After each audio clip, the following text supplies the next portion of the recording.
Out of every app on my iPad, this is the one I use the most, and it's completely free.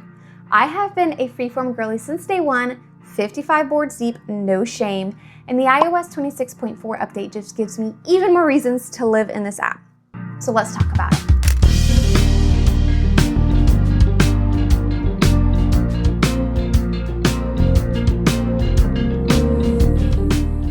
If you're new here, I'm Kirsten, and my channel covers everything from digital planning and creating to iPad, to life and productivity, and honestly just finding the best digital tools to make your day-to-day feel a little more organized and a little more fun. So first, what even is Freeform?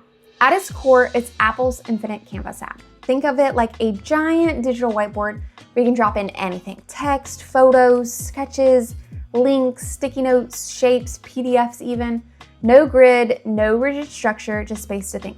Though if you want to add one, you can. It lives on your iPhone, iPad, and Mac, and it syncs across all of them seamlessly, as you would expect from Apple. You can also share boards and collaborate in real time, which is great if you work with a team or you want to loop in your partner on something like a home project. And here's the thing, it is completely free. There is no subscription. It does come with Apple KDigitalStudio, as well as built into just about every Apple device, which means there's a really good chance it's already sitting on your iPad right now, unopened, just waiting for you. So this is my Freeform 56 something boards deep, everything from meal planning to design inspiration to course notes.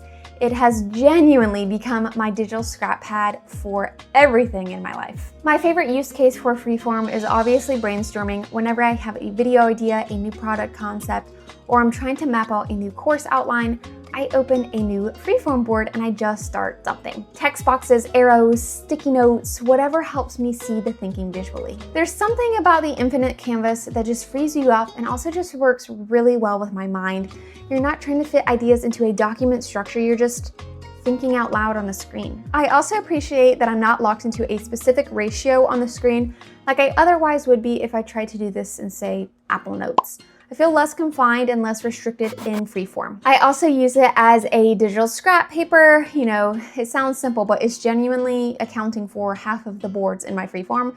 Things like quick calculations, measurements for a room, lists I don't necessarily need to keep, but I feel like I need to write down, notes from a phone call. It's the kind of thing I used to do in the Notes app, but Freeform just gives me so much more flexibility, and if I do need to build it out further, I can. One amazing thing about Freeform is you can drop in virtually any file, which makes it so easy to interconnect files with the ideas that you have.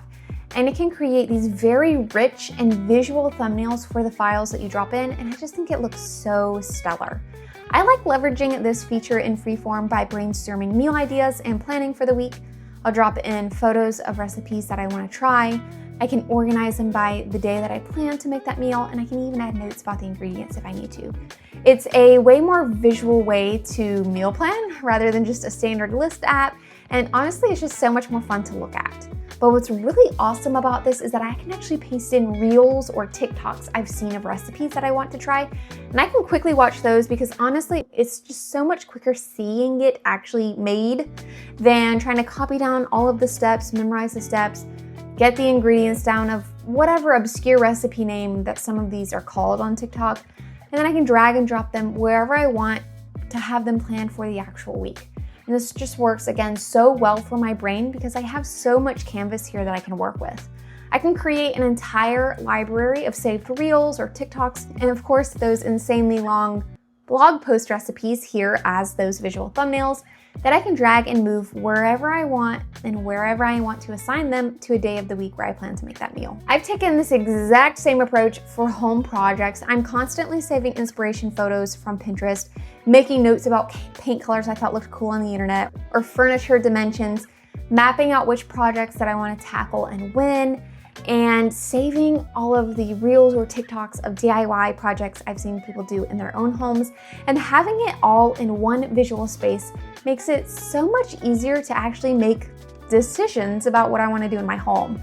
With my home board, I've actually leveraged the scenes feature here in Freeform to allow me to quickly jump between different rooms so I don't have to move around and zoom in and out to find a specific spot of that room on the canvas.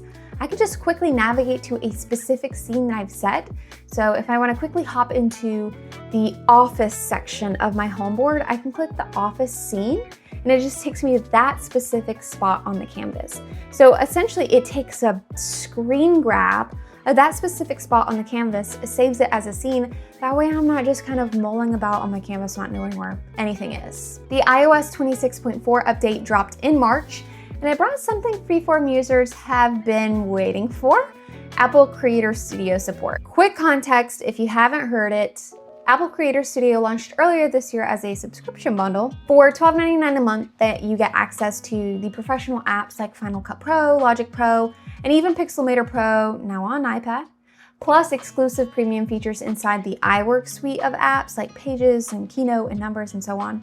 If you want to learn more about Apple Creator Studio and about all of the apps as part of that suite, I do have a video on that, and I'll have that linked in the description and in the cards for you if you want to check it out. At launch, Freeform was notably left out though.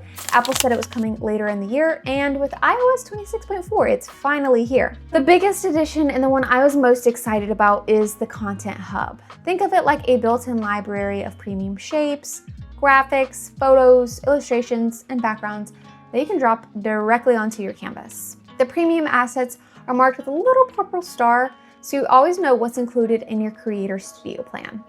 It's similar to what they added to Pages and Keynote earlier this year. As part of Apple Creator Studio, you can now generate images directly inside Freeform using OpenAI's image models, and according to other coverage I've seen, the options are actually a little bit more powerful than what you would get using Apple's Image Playground app.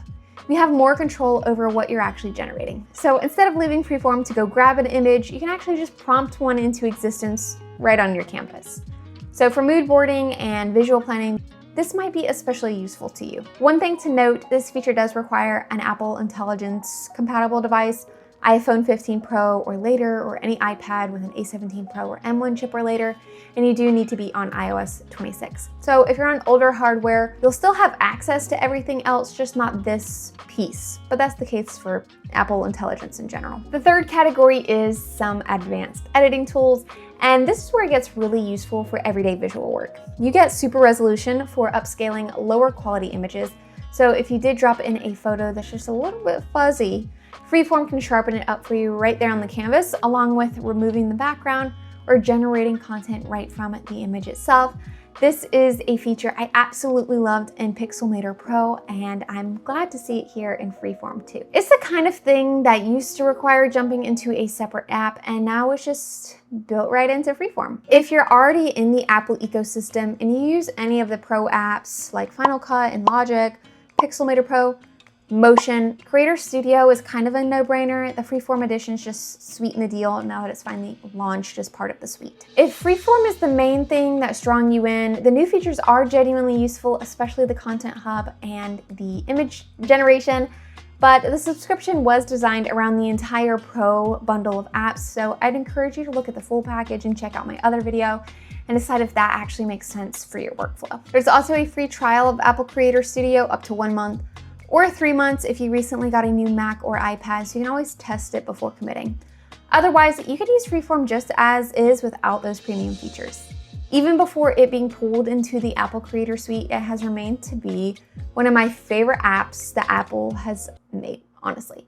Freeform is an app I genuinely use or reference every single day, and I use it for both personal life and professional work projects. It's also a really useful collaborative tool, especially with anyone else that's on an iPad in your work or class groups, since it's already available to them and it's free to use.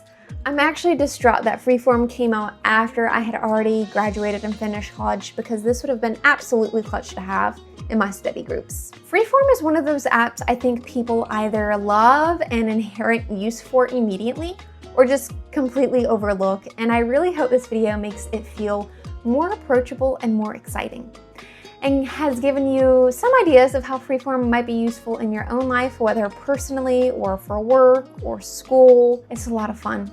Favorite app. Seriously, hands down. Whether you use it for just a board here and there, or you're over 50 something boards deep like myself, there is genuinely something useful, I think, here for everyone. And I don't say that about every single Apple app, okay? The iOS 26.4 update makes it a little bit better in my opinion, especially if you're into it for the Content Hub and the image generation features. If you want a more thorough walkthrough of literally every single feature inside Freeform and telling you where everything is and how to use it, I do have a full tutorial and a full beginner's guide to the app. And I'll see you over there in that video. Bye.